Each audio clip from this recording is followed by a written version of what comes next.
Bem-vindos a mais um Giro Sindical. O Giro Sindical é uma parceria entre o DIEESE e o SINDICT. DIEESE é o Departamento Intersindical de Estatística e Estudos Socioeconômicos e SINDICT é o Sindicato Nacional dos Servidores Públicos Federais da área de Ciência e Tecnologia no setor aeroespacial. Estamos olhando o ano de 2023 pelo retrovisor e olhando para as perspectivas do ano que estamos, 2024. Para a gente conversar um pouquinho sobre isso, hoje a gente recebe aqui no Giro Sindical o diretor técnico do DIEESE, o Fausto Augusto Júnior. Fausto, bem-vindo mais uma vez a esse Giro Sindical.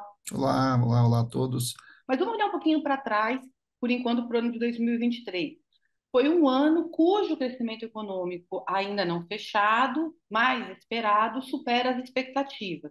Deve ficar em torno de 2,8% e 3,1%. Como você qualifica aí esse número? Olha, era o que deu? Se a gente for pegar lá as previsões do Focus, a previsão do mercado como um todo no começo do ano, no final do ano passado, a gente vai ver que tem um descolamento muito grande entre a previsão e, de fato, que provavelmente a gente vai fechar e fechou o ano aí de 2023. Ou seja, o PIB vai crescer mais, a inflação está menor e, de alguma forma, muitas questões foram equacionadas ao longo desse período. Se trabalhou muito com a ideia da instabilidade, ou seja, chega um governo novo, não sabe o que vai acontecer e etc. O que não era verdade. Essa instabilidade era muito mais uma estabilidade dos analistas de mercado do que propriamente o que se colocava tanto no plano de governo do novo governo, quanto em todas as declarações, em todas as primeiras medidas do governo.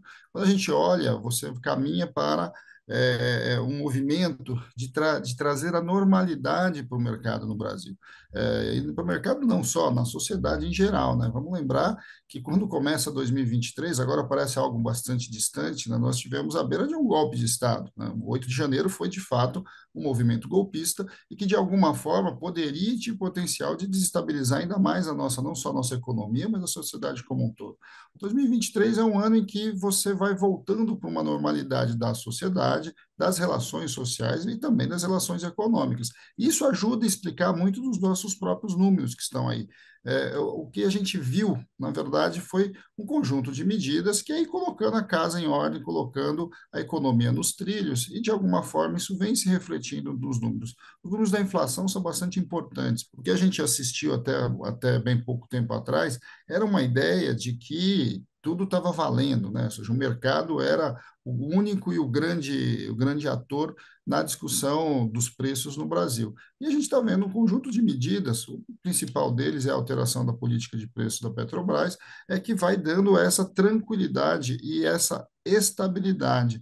E aí, isso vai ajudar a gente a entender um pouquinho. O PIB vai crescer mais, a inflação vai ficar controlada, as próprias contas públicas, ela tem lá os seus dilemas, mas está muito longe de um problema, ou seja, a gente está indo para um processo de normalização. E é óbvio, normalização não quer dizer que as coisas são tão resolvidas, nós precisamos, inclusive, enfrentar problemas que já são problemas estruturais da economia brasileira, mas, de alguma forma, esse caminho está sendo pavimentado. Encerramos o ano de 2023 com uma taxa de desemprego muito compatível com aquela que a gente assistiu nos melhores anos do Brasil, que foi em 2014. A gente está com uma taxa de desemprego abaixo dos 8%, em torno de 7,7%, mas a gente ainda segue com problemas estruturais muito graves, como a informalidade, que é difícil de debelar, mas também tem uma preocupação aí dos dados dos últimos meses, que é uma desaceleração da abertura de novos postos de trabalho. A taxa de desemprego vem de maneira consistente sendo reduzida, apesar de ter um contingente bastante alto. Nós estamos falando de quase 8 milhões de pessoas desempregadas. E, ao mesmo tempo, a gente também está assistindo uma redução da informalidade. A informalidade no Brasil é muito grande, né? E só que ela é grande estruturalmente. O Brasil, historicamente, tem entre 40% e 50% de taxa de informalidade ao longo da sua história. Isso tem a ver com as dinâmicas do próprio mercado de trabalho, a sua heterogeneidade, etc. O que a gente está assistindo, de alguma forma, ainda é um movimento em que o mercado de trabalho reage a essa normalização da economia em geral, mas também, e principalmente por dentro de uma série de políticas. É importante a gente olhar na discussão do mercado de trabalho a questão da renda. A renda no Brasil hoje ela é equivalente à renda de 10 anos atrás. Isso é um limitador estrutural para que a gente possa continuar crescendo, possa continuar se desenvolvendo. Esse é um debate que a gente tem se falado muito pouco, porque a taxa de desemprego no Brasil foi tão grande que o foco sempre foi o desemprego. Do ponto de vista do desemprego, talvez a principal referência ou a principal mudança que foi muito importante, principalmente no último trimestre, é que a gente está assistindo uma redução da taxa de desemprego, do que eles chamam de desemprego de longa duração, ou seja, as pessoas que estavam desempregadas há mais de 2 anos e que começaram a voltar ao mercado de trabalho, começaram a conseguir encontrar postos de trabalho. Agora, é claro, né, a economia ela cresceu, mas ela cresceu muito aquém do que precisa crescer um país como o Brasil. E aí você está gerando ainda empregos, normalmente na base da pirâmide, você está numa trajetória tradicional do ponto de vista de geração de emprego, porque você primeiro gera emprego na economia informal e depois começa o emprego a ser gerado na economia formal propriamente dita, e a gente está vendo essa transição. Então, primeiro você gerou na informalidade, agora você já tem um contingente bastante significativo de empregos gerados, mais de 1 milhão de empregos gerados no setor formal. Agora, tudo isso tem a ver com a dinâmica também dos setores. Se a gente olhar o crescimento econômico, a gente vai ver que o crescimento econômico foi puxado pelo agronegócio, depois vem setor de serviço, comércio vai puxar muitas vagas, e a indústria está crescendo muito aquém. Na verdade, ela fica 2023 quase que estagnada ali. Isso impacta diretamente no emprego formal e no emprego formal de melhor qualidade. E aí vamos olhar para a renda, né? A renda não sobe, a renda não cresce, e a renda impede que o Brasil, de certo modo, altere o seu padrão de consumo. E ao não alterar o seu padrão de consumo, a gente não consegue mudar o nosso padrão de desenvolvimento. Quando a gente olha para o nosso crescimento, a gente vai ver que o consumo melhorou das famílias, principalmente na parte de baixo do consumo. Isso significa, isso é importante, quase 30 milhões de pessoas que passam fome, a reorganização do Bolsa Família, a valorização do salário mínimo, tudo alinhou a base da pirâmide. Então, quando a gente vai, a queda no preço dos alimentos, associada também a essas políticas de sustentação, né, de garantia alimentar, de segurança alimentar, são fundamentais e são importantes, mas de alguma forma o nosso consumo cresceu aqui embaixo. Ele cresceu na compra de alimentos, e agora, sim, né, no respiro aqui ao longo de 23, você vai ver que ele começa a crescer nos bens não duráveis, né? Ou seja, a gente ainda está chegando ainda na compra de roupas, na compra de vestuário, ou seja, são cadeias ainda bastante limitadas e são cadeias que são curtas do ponto de vista do desenvolvimento econômico. O nosso passo seguinte para o desenvolvimento é avançar no consumo dos produtos semiduráveis e nos produtos duráveis, né? E para isso aí não tem jeito, nós vamos ter que enfrentar a questão do crédito, enfrentar a questão dos juros e enfrentar a questão da renda. O Giro Sindical volta já.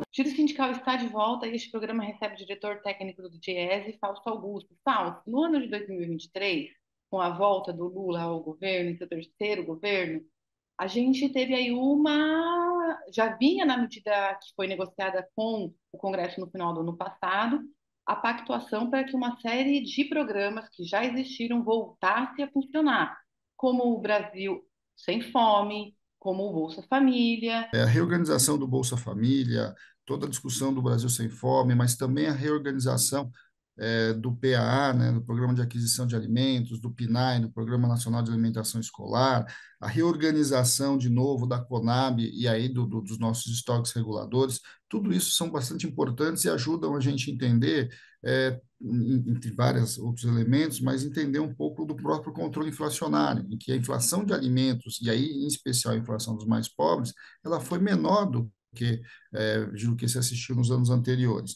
Quando a gente vai olhando para esses programas, a gente vai vendo que esses programas, alguns são de efeitos imediatos, né? Agora, é claro que tem projetos que são de mais longo maturação. Vamos imaginar e vamos trabalhar um pouco, como estava falando dos estoques reguladores. Estoques reguladores, você não regula ele em uma safra. Não, o estoque regulador ele vai sendo construído ao longo de um conjunto de safras e que vão reorganizando o mercado nosso aqui, em especial de produtos comoditizados, né, das commodities, dos grãos e etc. Então, quando a gente vai olhando para todo esse cenário, vocês têm impactos imediatos. A política de preços, por exemplo, da Petrobras teve impacto imediato, porque ela interfere nos valores ali dos combustíveis em geral, e aí em toda a cadeia de logística que interfere no preço que chega ao consumidor, mas você tem programas que vão levando um tempo, O PNAE e o PA, por exemplo, ele constrói uma estabilidade de decisão do pequeno agricultor.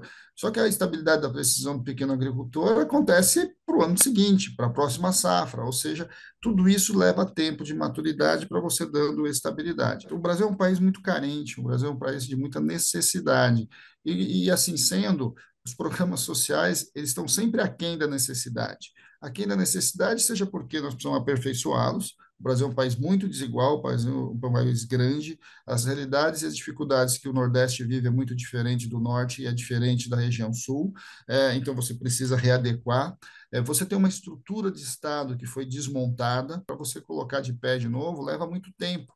Ou seja, há uma falta enorme de servidores públicos. Estima-se que mais de 150 mil servidores públicos só federais falte no Estado brasileiro, e eles são fundamentais para, de alguma forma, você reorganizar, inclusive implementar políticas que se quer implementar. E aí é fundamental que a gente compreenda que nós precisamos, do ponto de vista da renda, melhorar a renda, e do ponto de vista do consumo, ampliar o acesso a bens semiduráveis e duráveis que vão, de certo modo, empurrar a nossa economia para um patamar diferente. E o desafio que todos os economistas falam, que a gente ouve todo dia no mercado, que é o desafio do investimento. O investimento é algo que em 2023 caiu de novo, ou seja, a gente vem de um ciclo de baixo investimento, na verdade, em grande medida, a gente está assistindo até desinvestimentos em algumas áreas, e isso certamente tem impactos futuros para nós, né? Na nossa balança de pagamentos, na nossa relação entre exportação e importação, mas nós temos problemas internos, porque, inclusive, na discussão do mercado de trabalho,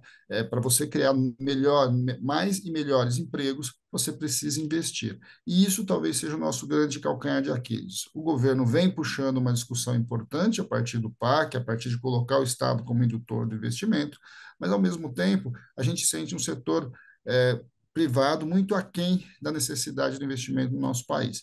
E aí essa cultura da taxa de juros muito alta ajuda a gente a explicar muitos dos nossos problemas. Durante o ano de 2023, o presidente fez várias declarações de que a taxa de juros deveria cair, ele assumiu com mais de 14% e, ao final de 2023, ela havia caído, mas ainda se mantinha muito alta, em torno de 11,75%. Fausto, esse problema, os juros nesse patamar, ele ainda é um problemão? É o que está atravancando? Então, não há a menor dúvida que tem que cair mais. A taxa de juros, ela impacta não só o nosso crescimento, como a gente vem falando em vários momentos, mas também a nossa dívida pública. Ou seja, a gente faz um esforço fiscal gigante, né? Ou seja, 2024 tem como meta zerar o déficit primário, ou seja, significa segurar e reter contas públicas, investimentos, etc. Mas, por outro lado, ele é todo consumido pela nossa dívida e pela taxa de juros. E no caso, vamos lembrar, né? Essa taxa de juros cai, e é importante que a cada reunião continue caindo, mas cai num ritmo muito aquém da nossa necessidade, muito aquém da nossa possibilidade. Se você olhar, nós terminamos 2023 dentro da meta inflacionária, né? E ao contrário do que se falava no começo do ano e ao longo do primeiro semestre como um todo, que simplesmente o Banco Central não operou queda da taxa. Nós estamos com uma tendência inflacionária, não só no Brasil, mas uma tendência inflacionária global de redução da inflação.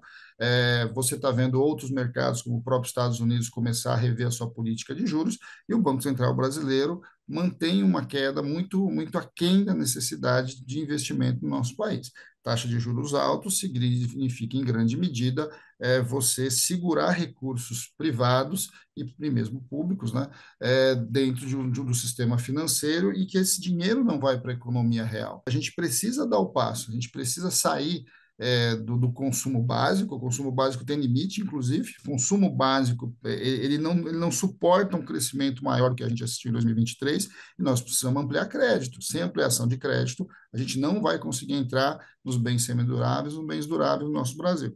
E as empresas não vão fazer investimento. O problema, Renata, é que a questão dos juros não é uma questão só inflacionária. E eu diria, neste caso específico, não é nada inflacionário, porque o Brasil não tem um problema de pressão inflacionária. O nosso problema é de rolagem da dívida, né, e balança de pagamentos. A grande discussão, que é muito pouco feita, é que o grande dilema que nós temos hoje tem a ver com a taxa de juros, mas tem a ver com o nosso déficit na balança de pagamento. Déficit de balança de pagamento tem várias contas aí no meio. Tem a conta turismo, tem a conta da evasão de divisas, nós temos repasses aí, transferências internacionais de divisas brasileiras muito grandes, né? As empresas mandam recursos para fora do nosso país, ou seja, você tem que garantir um equilíbrio monetário que tem a ver com quanto entra de dólar e quanto sai de dólar no nosso país. Esse talvez seja o nosso grande desafio. E muito da nossa dívida pública acaba sendo rolada e a taxa de juros não cai, porque você não consegue equilibrar a balança de pagamentos. Então, o tempo todo a gente fala no déficit primário, no superávit primário, ou seja, nas contas primárias, mas a gente fala pouco na nossa balança de pagamentos, que ela é bastante importante para entender. Nós precisamos investir para que, quando o Brasil começar a consumir produtos industrializados, principalmente, a gente não tenha problema na nossa balança comercial. Por quê? Porque a gente basicamente exporta commodities e a gente hoje importa muito partes e peças. E agora é muito produto acabado como um todo. Nós estamos hoje com uma balança comercial da indústria deficitária, né? Isso porque nós estamos com um consumo de produto industrializado bastante aquém, né?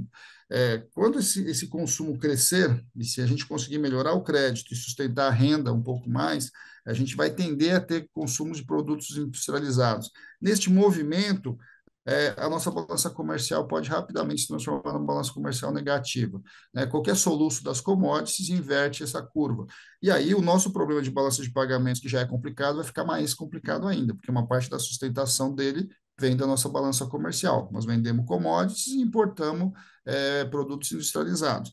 Reequilibrar isso e uma nova política industrial que, de alguma forma, reduz a nossa necessidade de importação de partes e peças é fundamental. Então, nós estamos numa discussão de juros que muitas vezes a gente fica limitado à discussão do crédito, do investimento e à discussão da inflação, que o Banco Central o tempo todo usa isso como argumento, mas talvez o nosso maior problema hoje seja garantir que o Brasil volte a ser um país produtor, né? Não produtor de commodities, mas produtor de um conjunto de bens que a sociedade brasileira demanda. Então, nós estamos naquele cenário em que 2023 foi um ano de reconstrução, colocar a casa em ordem, mas em 2024 a gente precisa dizer o que a gente quer para o nosso país. E ao olhar para o que a gente quer no nosso país, a gente vai encontrando os limites que, de alguma forma, passa por decisões do governo, decisões do Estado brasileiro e também decisões da sociedade, da iniciativa privada e do conjunto dos trabalhadores nesse enfrentamento de um país que vai se transformando cada vez, vai se transformando de maneira muito rápida num país produtor de alimentos, produtor de minérios, produtor de energia, e vai deixando de produzir aquilo que a sociedade demanda. Giro sindical volta já.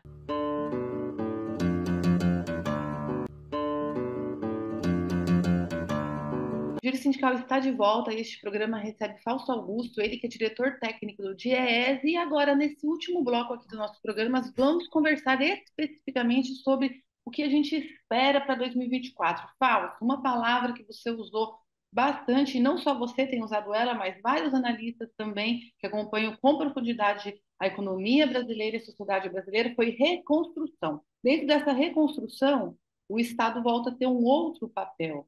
E o PAC talvez seja um grande exemplo disso, talvez seja uma forma, um grande demonstrador dessa articulação.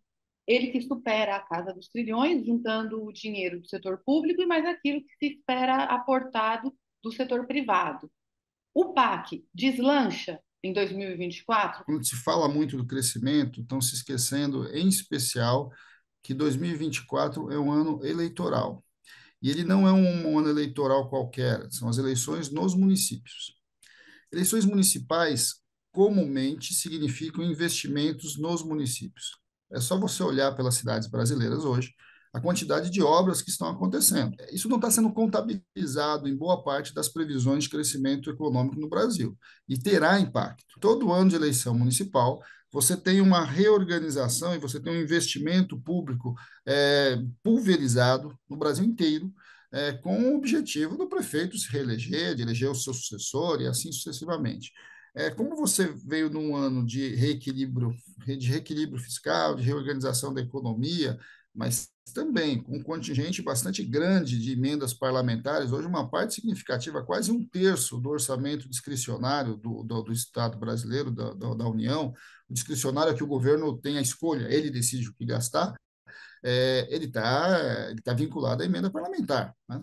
Essas emendas parlamentares, elas nutrem um conjunto de obras espalhadas pelo Brasil. Qual que é o problema disso? Não tem estratégia. Né? Ou seja, é um conjunto de investimento que vai chegando, basicamente, para coisas muito menores do que, de fato, a gente precisaria do ponto de vista do impulsionamento. Então, olhar para um ano eleitoral nos municípios é importante para entender que, muito provavelmente, a gente vai assistir um maior investimento no setor de obras, de construção civil, maior geração de emprego nessa área, as zeladorias vão, de certo modo, empregar muito nesse processo, e a própria campanha eleitoral, que também emprega. Então, 2024 tem um cenário do ponto de vista de emprego, do ponto de vista de investimentos, de pequenos investimentos, bastante significativos vinculados a investimentos públicos municipais. Agora, o passo seguinte e as questões estruturais, né? As questões estruturais passam pela proposta do PAC. O PAC tenta reorganizar, de certo modo, e dar sentido para os investimentos, os grandes investimentos públicos. Agora, a gente sabe que o maior problema do PAC, entre outros, é a gente também conseguir destravar a sua própria burocracia. Não é simplesmente você colocar recursos para rodar. Tem uma parte toda do PAC lá que desenha um conjunto de mudanças no nosso arcabouço legal, para que, de alguma forma, você possa efetivar o investimento chegar no momento mais rápido. O Brasil é campeão de implementar obras, implementar novas obras, essas obras durarem décadas, em vários períodos elas param, e em vários períodos elas, na verdade, trazem prejuízo, porque uma obra parada, na verdade, não é simplesmente que ela parou, ela desmobilizou toda uma estrutura e quando vai recomeçar, tem que mobilizar novamente essa estrutura que já foi em grande medida precarizada, já foi deteriorada. Então, este talvez seja o nosso maior desafio em 2024, você conseguir resolver boa parte dos nossos entraves para o próprio investimento e, de alguma forma, o Estado, de fato, implementar a sua capacidade de indução. E aí, apostar no setor privado, porque, vamos lembrar, né, o PAC, mais da sua metade dos seus recursos vem do setor privado, seja de investimento externo, seja de investimento interno. Nós precisamos equalizar a questão dos juros, a escolha de você fazer um investimento em determinadas obras passa necessariamente por você optar por sair do mercado financeiro e ir para a economia real, e de alguma forma a gente destravar uma série de demandas aí, uma série de entraves que de alguma forma vão barrando o próprio investimento. O Brasil tem grandes perspectivas, o Brasil tem essa perspectiva toda aí da economia e da transição ecológica, então nós estamos falando de investimentos, em especial na área de energia, que são bastante significativos. Nós precisamos lidar com a questão da logística no nosso país. O Brasil é muito grande e ele ainda anda sobre caminhão, né? Então, a gente tem investimentos bastante importantes que passam por essa transição também no setor de logística. Então, quando a gente vai olhando, né, o conjunto de obras que está sendo pensada, e que, na verdade, não são obras, não são novas obras, são um conjunto muito grande de obras e demandas que existem há muito tempo no nosso país, se a gente conseguir tirá-las do papel, eu acho que a gente pode ir caminhando para algo mais consistente. Agora, é importante lembrar, né? Não é só isso, né? Esse conjunto de investimento ele precisa ser construído a partir de reorganização das cadeias produtivas, em especial dos fornecedores, para um conjunto de questões de obras e de investimentos que vão acontecer. É bom lembrar que o Brasil, por exemplo, foi um país que desenvolveu muita tecnologia na área de geração de energia hidroelétrica, né? O Brasil aprendeu a fazer hidrelétrica, aprendeu a produzir equipamentos de grande capacidade para hidrelétrica, e nas últimas 2 décadas, nós perdemos parte desse know-how. Trazer isso de volta, reorganizar a nossa cadeia de engenharia é bastante importante. A Lava Jato foi muito perniciosa em vários aspectos, nesse inclusive. As cadeias de engenharia no Brasil foram desmontadas, os grandes grupos de engenharia, os grandes escritórios foram desmontados. Nós temos que remontar essa cabeça pensante, essa capacidade de projetar um Brasil do futuro. E tudo isso leva algum tempo. Mas eu diria que 2024 é um ano para a gente reorganizar a nossa capacidade de investimento no país. E aí, o sucesso disso vai impactar 2025, 2026, 2027 e assim sucessivamente. Então, 2024 de certo modo, um momento da gente reorganizar a forma como o Brasil pretende crescer e o Brasil pretende construir o seu futuro. Fausto, dentro desse espírito de reorganização, de reconstrução do ano de 2023, nós tivemos outras duas medidas também relacionadas ao Estado, super importantes, que foram super debatidas ao longo de todo o ano.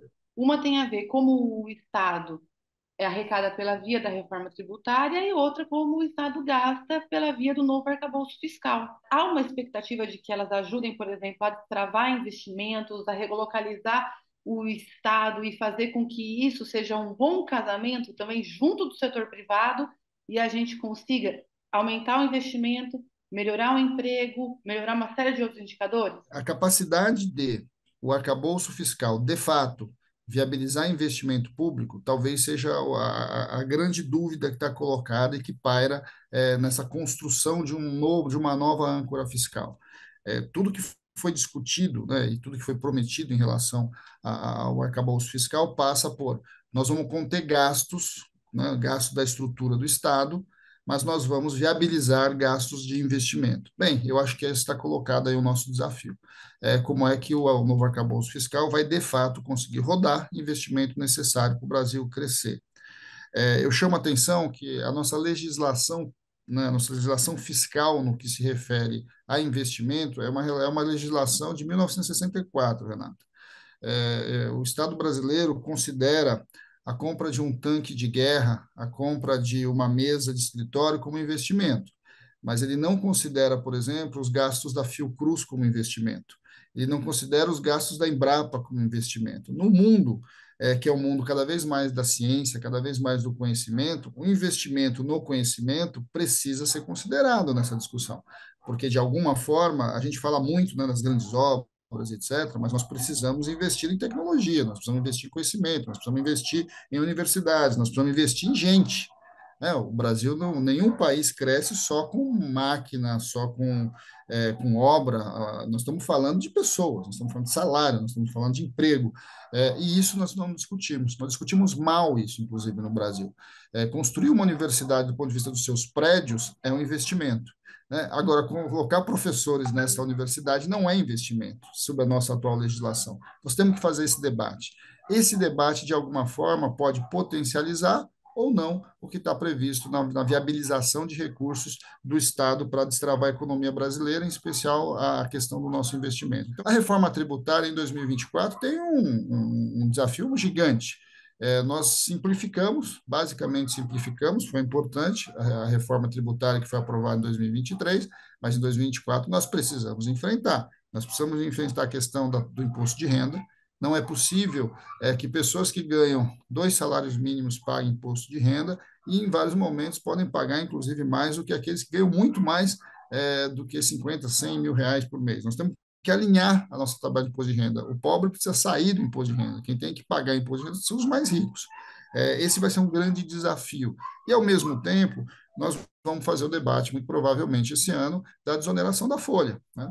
E aí tem riscos e oportunidades. A gente viu o embate entre o governo federal e o Congresso Nacional dos 17 setores da desoneração da folha. A gente viu divisão, inclusive, entre as visões dos próprios trabalhadores, e nós vamos ter que fazer um debate significativo. Nós precisamos custear a nossa previdência, nós precisamos custear a Seguridade Social no Brasil de um lado, e, ao mesmo tempo, nós precisamos viabilizar um espaço econômico interessante para que a gente continue com os diversos setores ampliando a sua capacidade produtiva. Mas eu insisto, né, nós precisamos cada vez mais taxar os mais ricos, né, e desonerar os mais pobres, nós precisamos desonerar o investimento e nós precisamos taxar a especulação. Esse é o desafio. Agora, não é um desafio fácil. A discussão tributária passa por grandes grupos que defendem os seus interesses dentro do Congresso Nacional e que, de alguma forma, normalmente, a carga acaba caindo sobre aqueles que pouco conseguem se mobilizar, em especial aí, o conjunto dos trabalhadores. Então, eu quero te agradecer demais aqui e vamos torcer, vamos trabalhar juntos aí, o GS, junto do movimento sindical, para que isso tudo se fortaleça, se concretize. Sem a menor dúvida, eu agradeço a possibilidade de conversar com vocês, com quem nos assiste. É um ano de disputa, eu diria, maior até do que a disputa de 2023. E, para isso, nós precisamos do movimento social organizado, do movimento sindical forte, para que a gente possa, de certo modo, fazer as disputas dentro do Congresso Nacional, na mídia, na sociedade em geral, para a construção aí de um Brasil melhor, mais justo, mais solidário. De novo, agradeço a possibilidade. Então, aí a discussão, vamos ter muitas discussões aí no giro sindical ao longo desse ano. Obrigada, seguimos.